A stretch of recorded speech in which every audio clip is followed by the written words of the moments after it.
अस्सलामुअलैकुम वरहमतुल्लाहि वबरकातुहू and welcome back to my channel. Welcome back to मुझे समझ नहीं आ रहा मैं क्या बोलूँ। मेरा समझे ज़बान है ना जो फ्रीज हो गई, लफ्ज़ निकल नहीं रहे, दिमाग में लफ्ज़ फंसे हुए लेकिन ज़बान पे आके रुक गए। तो welcome back to my channel. और जिसको नहीं पता मैं कौन हूँ, मैं हूँ हयात। हयात का मतलब पता है ज़िंदगी, सबकी ज़िंदगी हयात।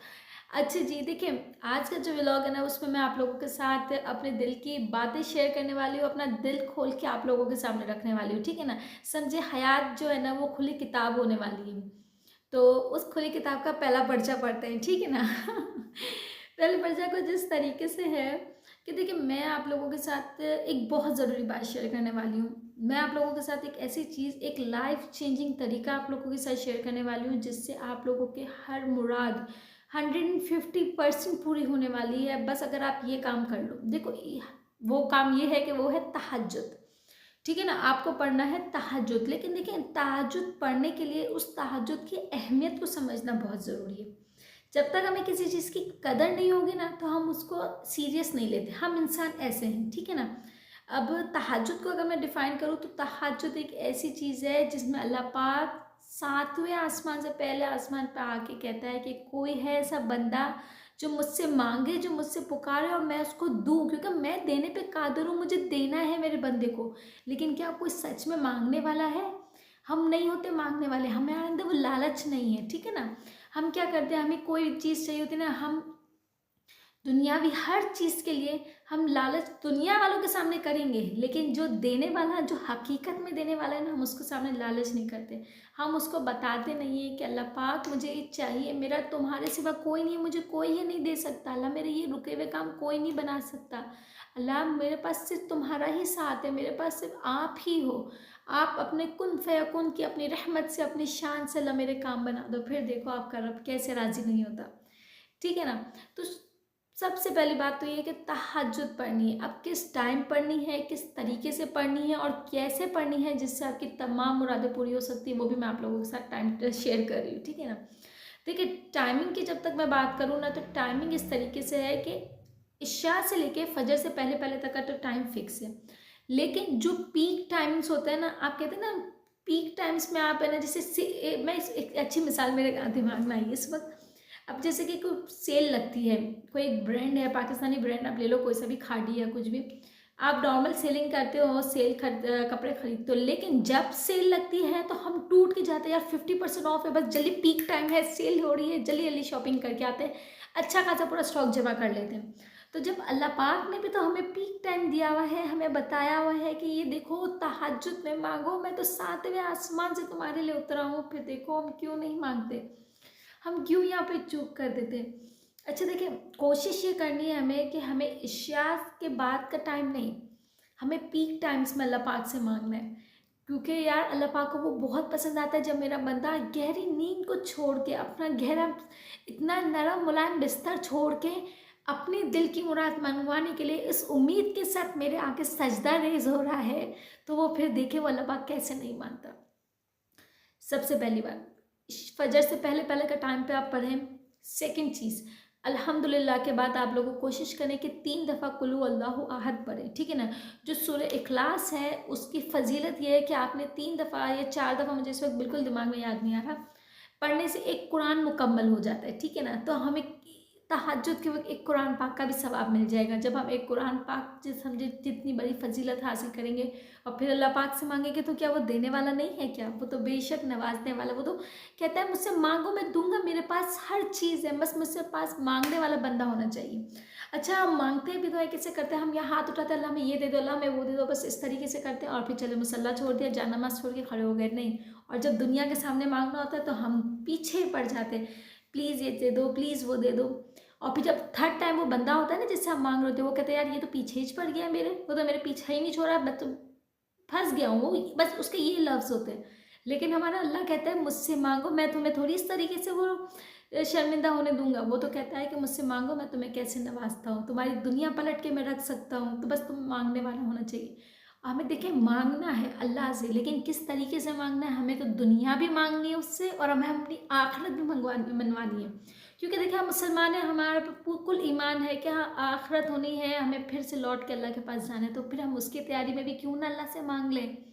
अच्छा जी, हाँ, फिर हम क्या करते हैं कि हम मांगते हैं हमारे हिसाब से, अल्लाह मुझे ये दे दो, अल्लाह मुझे वो दे दो, अल्लाह ये, अल्लाह वो। क्यों ना हम मांगे तो उसकी शान के मुताबिक मांगे। क्यों ना हम ये मांगे कि अल्लाह देखो, मुझे तो अब मेरे मुताबिक नहीं नवाजना, अल्लाह तुम अपनी शान, अपनी कुदरत, अपनी मोहब्बत के हिसाब से नवाजना। क्योंकि देखिए, हम अल्लाह को चाहते हैं, हम अल्लाह को मानते हैं, लेकिन ये तो हमें पता है ना कि अल्लाह पाक है, वो हमें 70 माँओं से ज़्यादा प्यार करता है। हमें पता है कि हमारी माँ हमसे बेहिसाब प्यार करती है।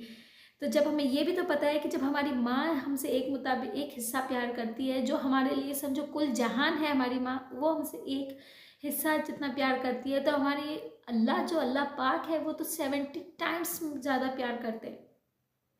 तो सोचो अल्लाह पाक की मोहब्बत कितनी होगी, बस हम अल्लाह पाक को राज़ी नहीं करते। ठीक है ना। एक और बात मैं बताती हूँ आप लोगों को देखिए, हम क्या है, बुढ़ापे में तो अल्लाह पाक से हर कोई इबादत करता है, क्योंकि पता है हमें बस हमारा वक्त करीब है, हमें लौट के अल्लाह के पास लौटना है।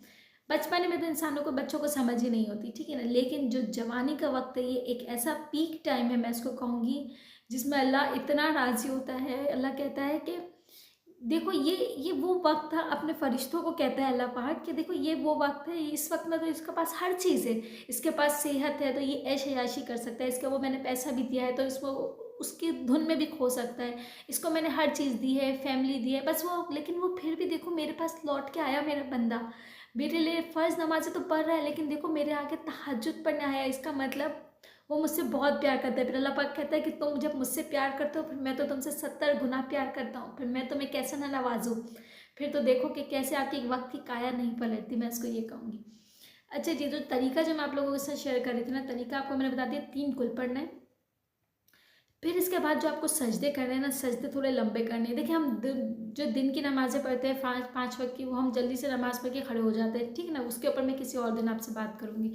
लेकिन तहज्जुद में तो वो वक्त है जहाँ आपके पास कोई नहीं है, कोई ना बच्चे रोने वाले हैं, ना कोई आपको बुलाने वाला है। उस वक्त तो आप और अल्लाह डायरेक्ट 1 to 1 का कांटेक्ट हो रहा है, डायरेक्ट इंटरेक्ट कर रहे हो आप। यहाँ अल्लाह के आगे सजदा हुए हो, अल्लाह पाक 7वें आसमान से आपके लिए उतरा हुआ है, आपके सुनने के लिए। और फिर इसके बाद हम जल्दी सजदे में से खड़े हो जाए तो हम अपने गोल्डन चांस को गंवा रहे हैं। मैं इसको ये कहूँगी कि देखिए, हमने तहज्जुद, हमें पता है, हमने सुना हुआ तहज्जुद की अहमियत, लेकिन हम इसको सीरियस नहीं ले रहे, हम इसको बस एवं ही ले रहे। अब अगर मैं आपको, जो हम पुराने ज़माने की कहानियाँ सुनते थे कि बादशाह होता था, अपनी पूरी कौम को किस तरीके से गोल्डन चांस देता था, तो हम बोलते थे हाँ बादशाह ने देखो गोल्डन चांस दिया, ये दिया। तो हमारा बादशाह जो है, हमारा रब है, उसने तो कब से कहा हुआ है कि तुम मांगो मैं तुम्हें दूंगा। तुम जो मांगोगे, तुम अपनी ताकत के हिसाब से नहीं मांगना। अल्लाह पाक तो ये भी कहते हैं कि तुम मांगो, तुम मेरी शान के मुताबिक मांगो, मैं तो मेरी शान के मुताबिक तुम्हें नवाजने वाला हूँ। बस हमें ये चीज़ें देखनी है, हमें ये चीज़ें समझने की ज़रूरत है, ठीक है ना। मैं बार बार अपनी जगह से इंटरेक्ट हो जाती हूँ, मैं बताने चाह रही होती हूँ तरीका, और मैं कहाँ कहाँ पहुँच जाती हूँ। मुझे उम्मीद है आप लोग मेरी बातों से बोर नहीं होंगे, मेरी बातें आप लोगों को समझ आ रही होंगी, पसंद आ रही होंगी। अच्छा जी, तो कहाँ थी मैं? अल्लाह, मैं बार बार भूल क्यों जाती हूँ बातों को। अच्छा जी, काश ऐसे एक टैबलेट आ रही होती जिससे इंसान को बातें भी याद रहती। अच्छा जी, तो फिर था, हाँ, फिर आपको सूरह इखलास के बाद सजदे आपको लंबे करने हैं। सजदे करने के बाद फिर आप लोगों को सजदे, जब आपने सलाम फेर लिया, इसके बाद सजदे में जाके आपको अल्लाह पाक से दुआ करनी है। और दुआ में अपनी मुताबिक नहीं, अल्लाह पाक की कुदरत, अल्लाह पाक की शान, ये लफ्ज़ इस्तेमाल करने हैं। अल्लाह पाक मुझे तो अपनी शान के मुताबिक देना, अपनी कुदरत के हिसाब से देना। अल्लाह पाक मेरी मोहब्बत देख के मत देना, अल्लाह पाक तुम अपनी मोहब्बत देख के मुझे देना, क्योंकि अल्लाह पाक आप तो 70 गुना चाहते हो मुझे, फिर देखो आपको कैसे नवाजता है। एक और चीज़ मुझे आप लोगों के साथ शेयर करनी थी। देखिए, तहज्जुद एक ऐसी चीज़ है जिसकी अहमियत अगर हमने समझ ली ना, तो हमने दिन भी हासिल कर लिया, दुनिया भी हासिल कर ली, ठीक है ना। ये सब पढ़ने के बाद और कोशिश करनी है, देखिए आप है ना, जब आप नियत बांध रहे हो, आपकी कोई भी काम रुके हुए हैं, आपको नियत बांध रहे हो, तो आप ये नियत बांधो कि अल्लाह पाक मैं 7 दिन तहज्जुद पढ़ूंगा। नियत करें और अल्लाह पाक आपकी नियतों को इस तरीके से कामयाब करेगा। मैं इसको ये कहूँगी कि आपने नियत की, अल्लाह पाक आपको 7 रोज़ खुद उठाएगा। आपके देखना कुदरती आपकी आँख खुलेगी, आप उठोगे, आप पढ़ोगे, और 8वें दिन जब आपकी नियत की तो टाइमिंग पूरी हो जाएगी ना, 8वें दिन आपकी आदत बन चुकी होगी। ये मेरा आजमाया हुआ है, आप इसको पढ़ें और अल्लाह पाक से मांगे, देखिए अल्लाह पाक आपके कैसे कैसे रास्ते बनाता है। मुझे उम्मीद है आप लोगों को मेरी वीडियो पसंद आएगी। टिल देन मिलते हैं नेक्स्ट वीडियो में। आगे बहुत सारी मज़े मज़े की, बहुत इंटरेस्टिंग और बहुत बहुत हयात की खुली किताब मिलने वाली है, ठीक है ना। ओके जी, अल्लाह हाफिज़, बाय बाय।